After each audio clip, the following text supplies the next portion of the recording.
Jamuligans, spell like jam, but sounds like ham. Jamuligans, listen along with your friends and fam. It's time to hear from the pastors again. Welcome into Jamuligans, the weekly podcast of the pastors of Jamul Community Church in San Diego, California. I'm Ryan Murphy. Thank you for joining us. You can find this podcast and other great teaching from JCC on our church app on iTunes, Google Play, or wherever you find your favorite podcast. Please subscribe and even leave a review. That really helps get the word out to others about good Christian content for the whole family in the California region and around the world. Well, we have a special show for you today. We're calling it Around the World. We have interviewed every JCC missionary over the past 2 years, except for one. And today we complete that circuit. We're joined by Nathan Smith of Navigators Ministry. Nathan and his wife Joy were members of JCC until they joined this ministry full-time a few years ago. They still participate in classical conversations at JCC, so you maybe see them around, but they are fully invested in their church community, church ministry in Coronado. You'll hear more about that in the interview. So without further ado, here's our long-distance conversation with Nathan on vacation in Minnesota and me here in San Diego via Zoom. All right. Well, I'm here with Nathan Smith from Navigators Ministry. And so, Nathan, this is great to connect. I know you have a very busy schedule and so busy that here we are recording on your vacation. Thank you. You're taking the time to connect. No, it's our pleasure, and we'll try to keep this short today and get you back with your family. And you're in Minnesota right now. I just found out that's where you're from, and then you moved to San Diego about 10 years ago, and it was the Navy that brought you here. And tell us a little bit about that journey. I think, and when you started with maybe Jamul Community Church, and just tell us a little bit about that background. Yeah, so we came out to San Diego in 2011, and I was active duty at the time, and we moved out to Jamul around 2014, and some friends of ours invited us to go to Jamul Community Church.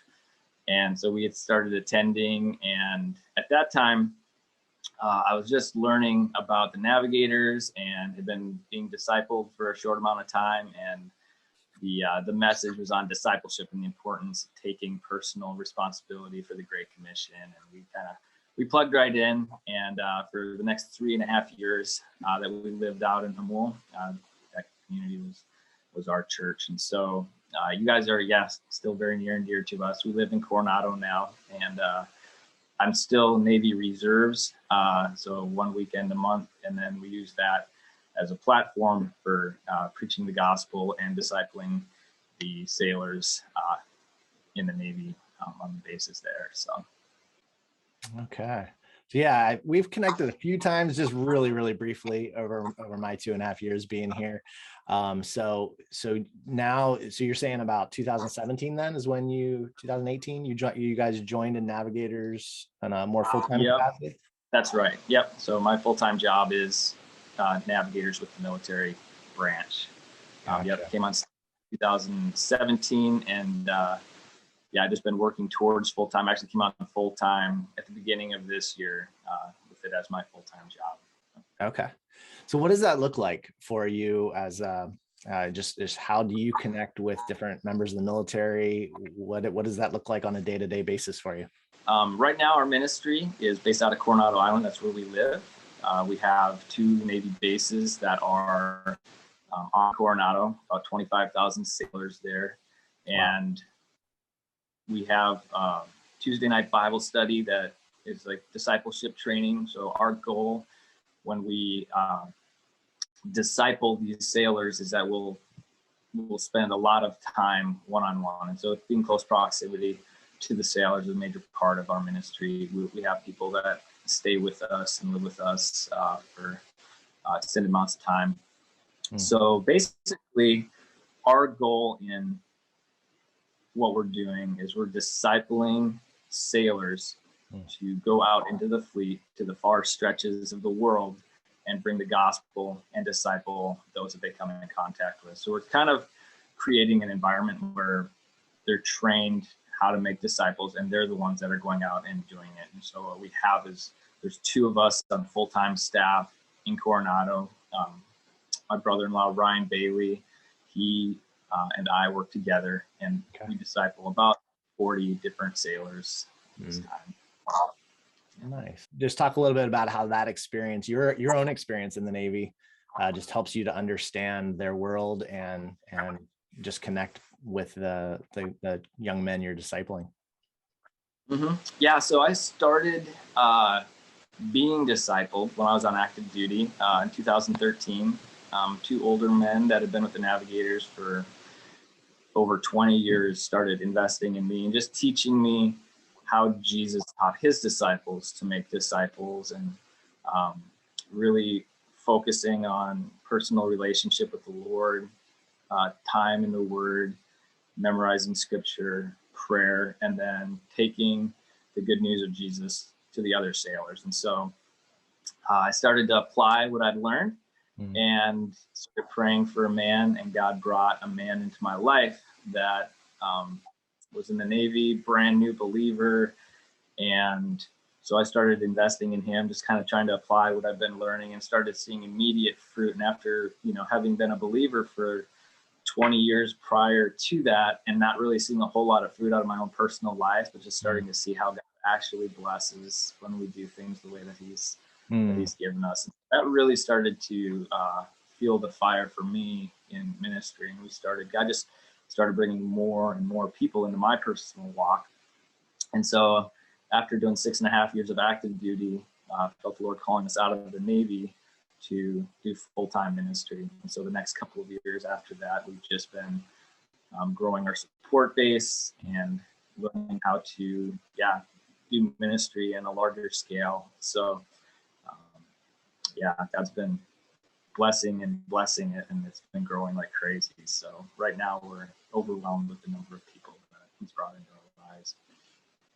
That's great. That's a good kind of overwhelmed, right? It's good to have too much good ministry going on around you.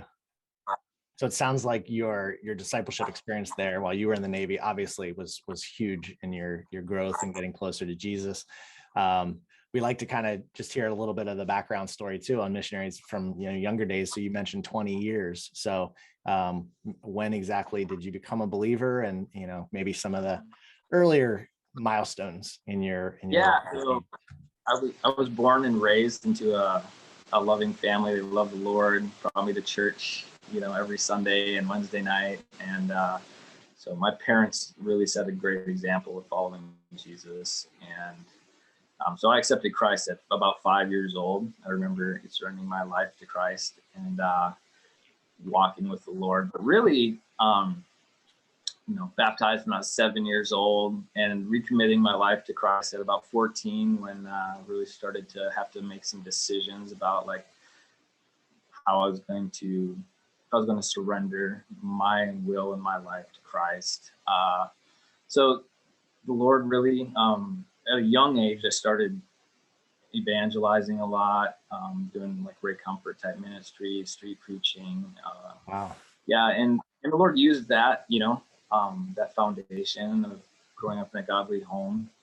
I felt him calling me to the Navy after I'd been married for 3 years, had 2 children, and we joined the Navy. It was knowing that he was calling us out there somewhere. And he really just used that experience in the Navy, being discipled, and then being trained how to make disciples in San Diego. And then it was just been a smooth transition as he's been growing us in ministry and being kingdom minded. He's just blessed every step of the way. The more we focus on his kingdom, the more he blesses the ministry that we're doing. So. Awesome. Give a little bit of advice to if there's any military families. I know there's a lot to say, but just what's the one thing for a Christian military family as you guys started your marriage with military, and now you're still affiliated with ministry folks? The families, I would say having a community of believers that you're connected to is huge, and that's a lot of what we do. If anybody in the nation or worldwide in the military needs fellowship, there's navigators wide. So we love to connect people with other people so they can be in fellowship. Fellowship is just such a key part of our walk. That and your personal walk with Jesus has to come first.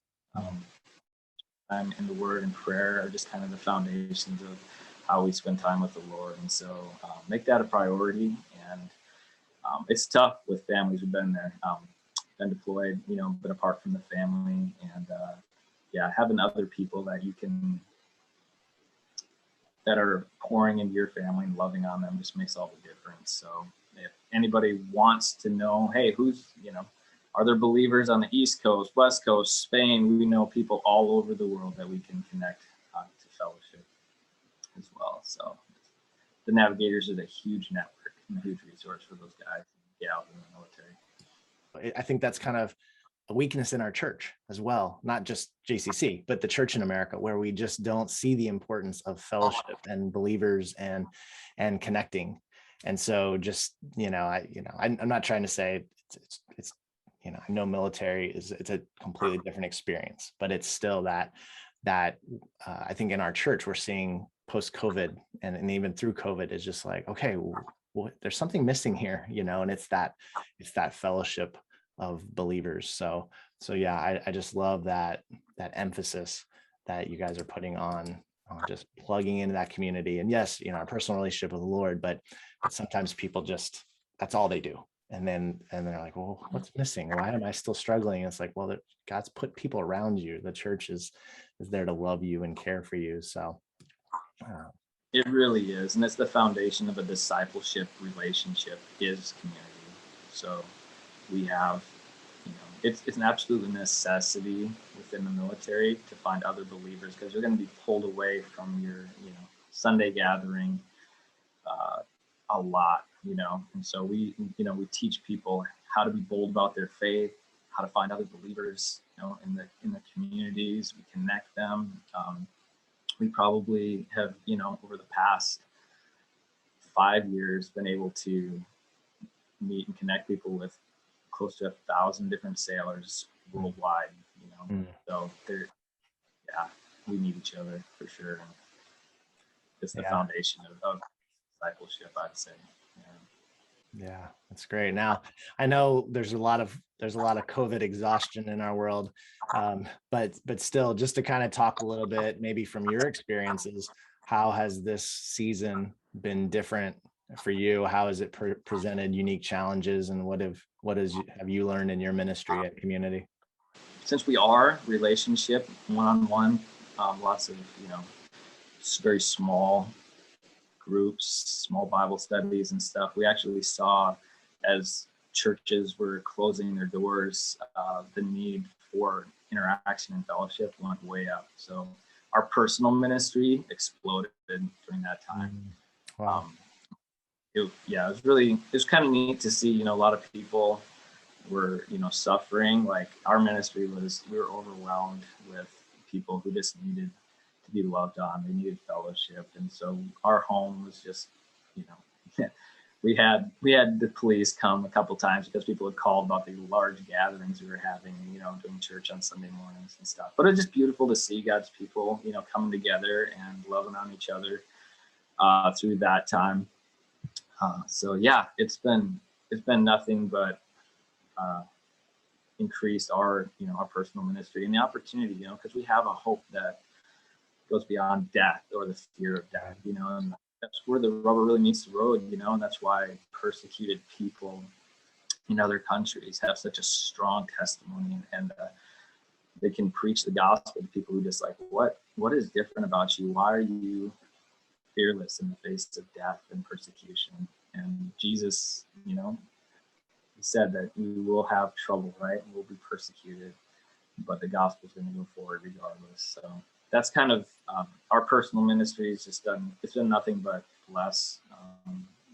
Ours, we've seen the kingdom of God growing in leaps and bounds, even now in the military, just as times get more uncertain, people are looking for a rock, they're looking for stability, and they're finding it in the gospel and in the communities of people who are focused on his kingdom. So That's awesome. Now I know, So you said you're in the Navy Reserve still. Does that mean that you ever have to do any tours still, or you still have to go?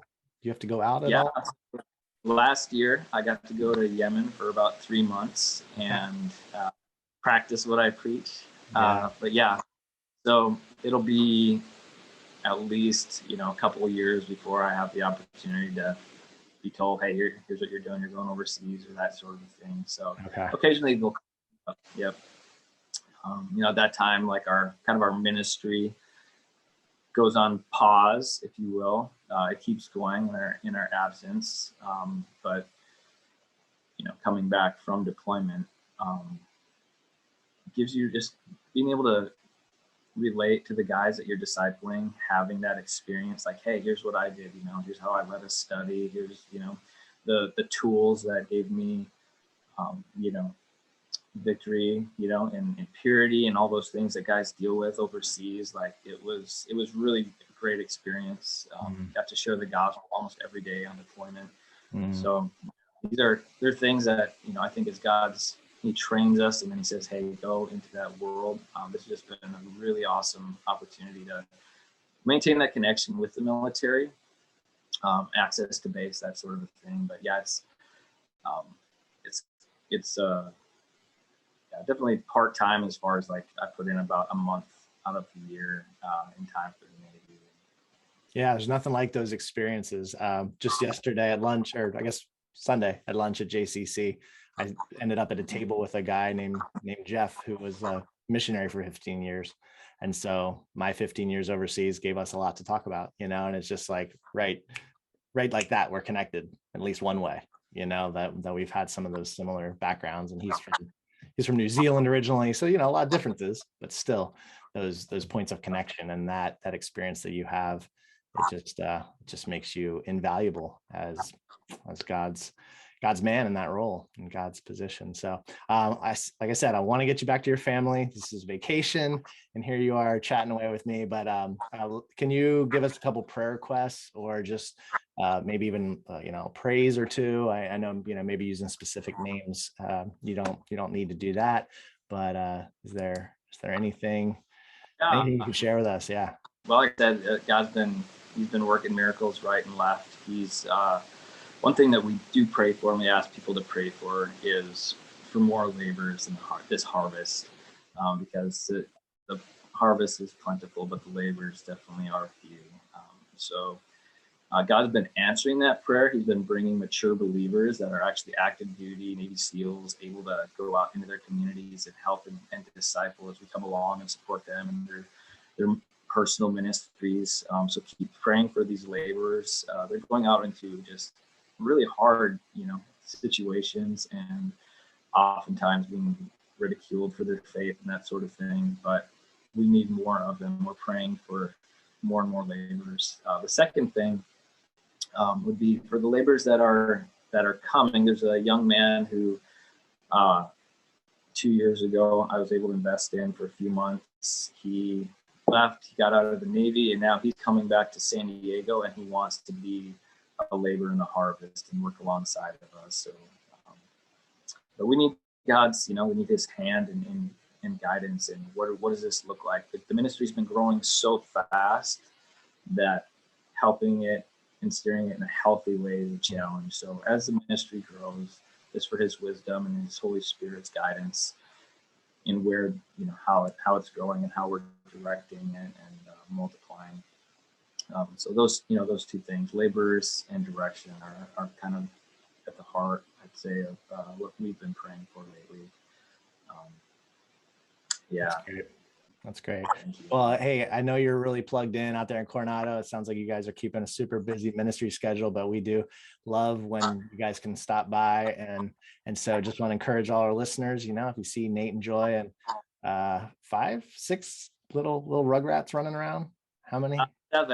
7. Okay. So if you see that family at any JCC events down the road, make sure you guys go up on them. And just again, thanks so much for your time today. We love you, and we're just going to keep praying for your ministry and yeah, stay connected with you guys. Thank you, and your prayers and support mean the world to us. We couldn't do it without you guys. And so we love you too. Thank you so much. So let's keep Joy and Nate and their 7 kids in prayer. It was great interviewing him and just getting to know him a little bit better, and what exciting work God's doing. Very, very thriving ministry there. So that's going to do it for Jamuligans this week. Remember the Jamuligan slogan: whatever is true, noble, right, pure, lovely, or admirable, if it's excellent or praiseworthy, set our minds on these things. That's Philippians 4:8. Later this week, be on the lookout for part 2 of our series of shows with the JCC elders. Until next time. You've just listened to Jamuligans, a podcast of Jamul Community Church, the church home you've been looking for. Come back next week for more from the pastors.